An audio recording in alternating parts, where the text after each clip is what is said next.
Just want to, on a slightly more serious note, if I could, obviously there's been a great deal of loss in the last sort of 18 months, 2 years with, some fantastic musicians. Bowie, who we talked about before, and then obviously a guy who you guys know well, we knew well with Chris Cornell this year and Chester as well. Just want to get sort of your thoughts on it, because we've been doing a bit on our show. We obviously relate to a lot of men, and we have a big problem in the country with a high suicide rate and stuff like that. And obviously it seems to affect even people that appear like they've got it all. I mean, it must really rock you guys as well when hearing news like that and people that you think have got it all together. When it comes to someone like Chris Cornell or Chester, depression is a disease, and everybody kind of goes through it their own way. I can't speak for anybody else's condition, but the hardest part is when you lose a friend, and I just always immediately think of their families and their bandmates, and because going through something like suicide, it's a long road, and Chris was such a beautiful guy, man. He was the sweetest person. He was so talented. He had so much to offer that it was a real shock to hear that he had gone.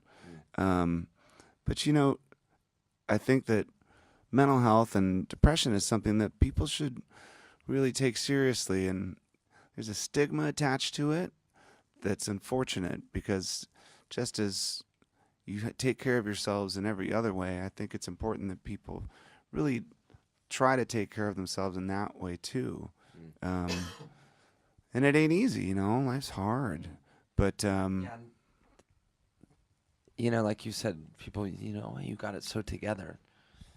I mean, that just goes to show you, it doesn't matter what's in your, what's in your bank account or how many hits are on your YouTube page or all that kind of crap. It all goes out the window if you're, like Dave said, if you're not feeling right, And so, Chris would not to get to hear Chris Cornell make another record again is my selfish version of it. And there's such a bigger,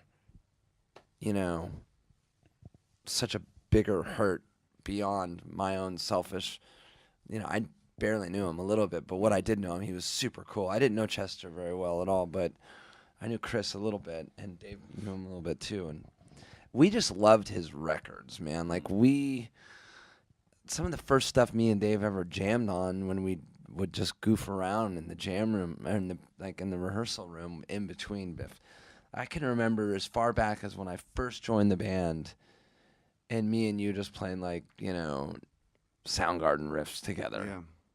And I remember making Nothing Left to Lose with the guy who engineered and produced some of their records, and we would just listen to their records a lot. They're big inspiration for us as musicians, and Chris Cornell is just a master. So the loss, it's a bummer, but like Dave said, that's a real thing. Look after yourselves and your Look mates. after yourself, and if it looks like someone's down, way down, check on them.